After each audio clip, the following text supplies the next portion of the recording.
In today's video, we're going to witness the renowned Democrat Jasmine Crockett completely dismantle Donald Trump and the Republicans over their immigration policies and their hypocrisy regarding crime. Be sure to watch the entire video to catch the riveting interaction between Jasmine Crockett and perhaps another key figure. It promises to be a must-see moment. Let's dive right in. Chair recognizes Ms. Crockett from Texas. Thank you so much, Mr. Chair, and thank you so much to our mayors that are here. And I really quickly want to touch on something because I know that many of you prepared for today's hearing by making sure that you got a little bit of information about immigrants and crime in your cities. Let me ask each of the mayors, just yes or no, have any of you been made aware of any immigrant that has had 34 felony convictions that has still been able to roam around in your cities? Anyone? No, ma'am. 34 felony convictions. No, from the immigrants. Anybody? I'm not aware. Oh, okay.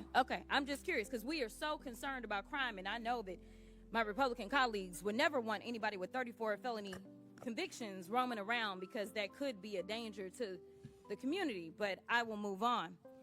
The Republicans put more effort into producing their little propaganda trailer for this hearing than they have into reforming America's immigration system. And that's why we're here today. In fact, Republicans are beating up on the vast majority of you about what you're doing for your citizens, but the last time I checked, you're actually showing up. You may or may not be aware, but the NRCC just instructed Republicans to stop their town hall meetings because their constituents were showing up and telling them to do your jobs. If I had to sum up some of what you have said thus far today, I would sum it up as you have been trying to tell them as politely as you can to do their jobs. In fact, we know that they have not done their jobs, and so they're trying to force you to do it for them by turning your local law enforcement officers into ICE agents.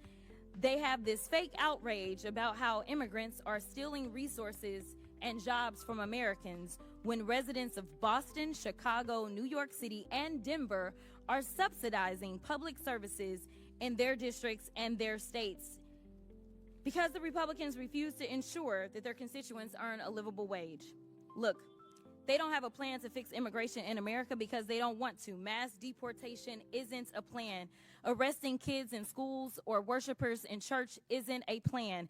But there are important points to discuss as it relates to immigration in America. So, Mr. Beer, in January, you testified before the Judiciary Subcommittee on Immigration, Integrity, Security, and Enforcement. During that hearing, we played a little game called Rhetoric or Reality. Do you remember that? I remember, yeah. Okay. Well, let's go ahead for round two. Why don't we? Rhetoric or reality? Immigrants are a burden to the American taxpayers because they deplete our federal resources. That would be rhetoric. Correct. In fact, the Congressional Budget Office estimates that immigrants will lower U.S. deficits by a cumulative $1 trillion and increase the U.S. economy's size by nearly $9 trillion over 10 years. Is that correct? That is correct. In 2023, 47 million immigrants paid nearly $652 billion in taxes, $58.1 billion in taxes alone into Texas. Rhetoric or reality? During his first administration, Trump improved enforcement of U.S. immigration laws. He did not.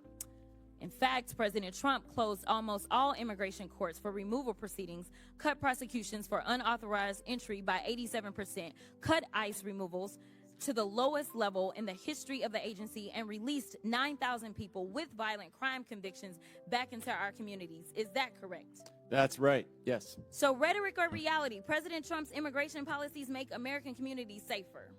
No, they don't make communities safer. In fact, nearly 100,000 unauthorized immigrants have obtained legal status through their cooperation with law enforcement. And local law enforcement agencies have more than 300,000 pending requests for immigrants seeking legal status based upon their cooperation with law enforcement, according to the Department of Homeland Security. Is that correct? That's right. Immigrants work with law enforcement to stop and solve crimes. Thank you. That was one of my rhetoric or reality questions. Sorry. The question was immigrants without legal status can help stop crime. That's correct. Yes, right? that's correct. All right. And Mr. Beer, isn't it true that Republicans are threatening to illegally strip cities of law enforcement grants intended for local policing and public safety if they don't go along with Trump's immigration agenda? That's right. They want to redistribute the fiscal burden onto the Democratic cities and away from the Republican ones. Which brings me to my next point. Mayor Adams, do you believe that President Trump is weaponizing the Department of Justice against local governments like New York City? As I stated publicly,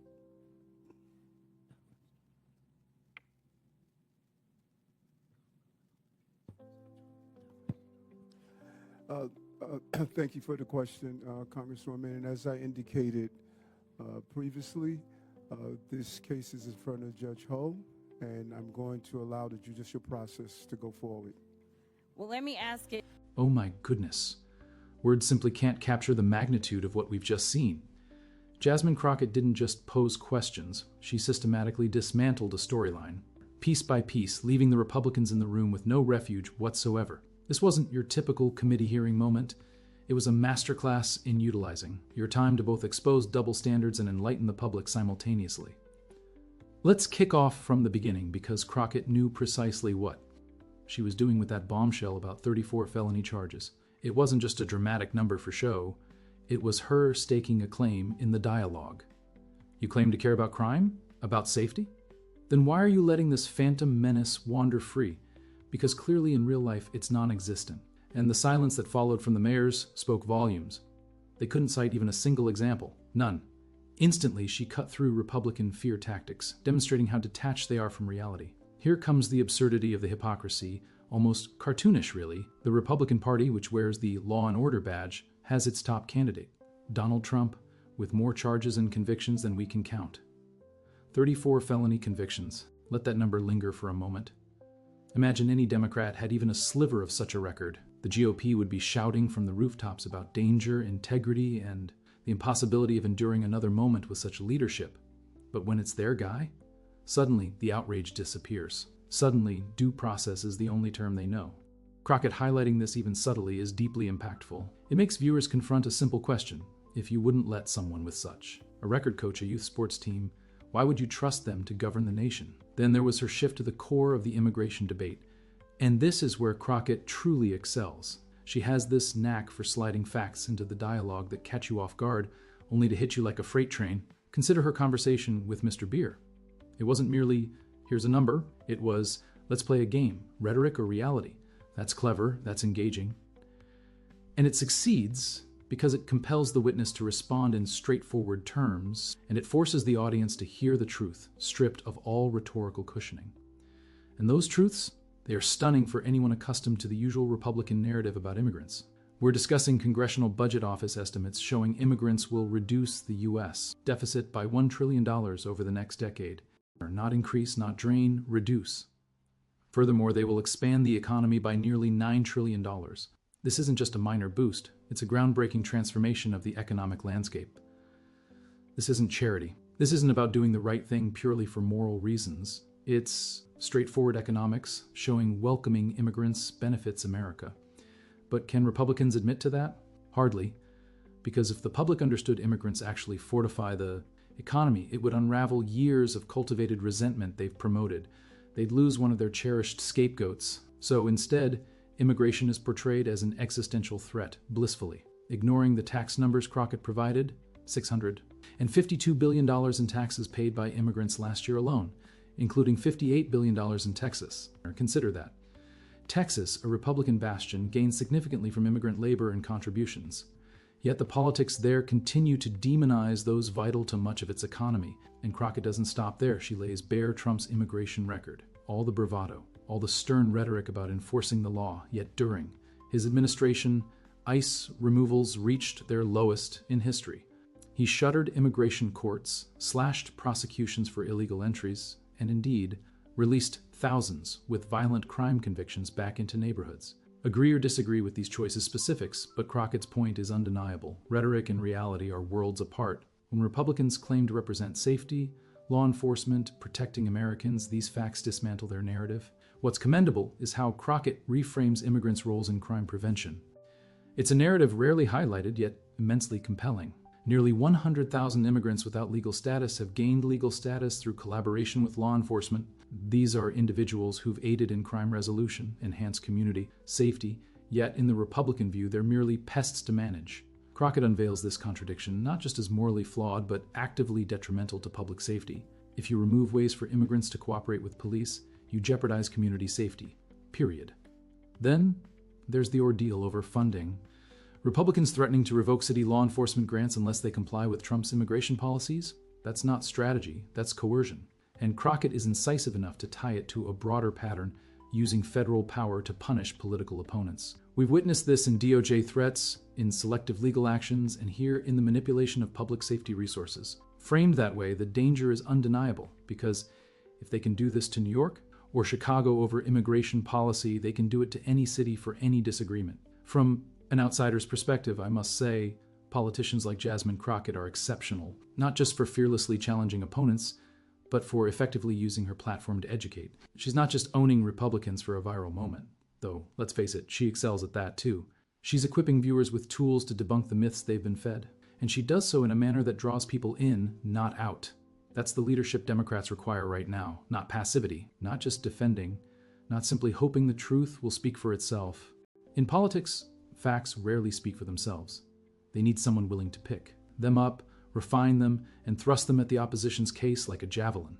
Crockett accomplishes this with precision. The takeaway from today's exchange is evident. If Democrats intend to triumph in the immigration debate, and thereby capture many undecided voters, they need more voices akin to Jasmine Crockett's. Voices capable of penetrating the noise, exposing contradictions, and reminding everyone that policy decisions have tangible, consequential effects on communities, economies, and lives. So I ask you this, after witnessing Crockett's deconstruction, hearing the numbers, and grasping the history and realities, do you still subscribe to the Republican portrayal of immigration as a detriment? Or are you prepared to acknowledge that perhaps, just perhaps, the narrative you've been taught doesn't encompass the entire truth? Because if, after all this, you still cling to outdated talking points, it's not from lack of truth. It's because you've chosen not to listen. And that's a decision America can no longer afford. Please don't forget to like and subscribe to support this channel.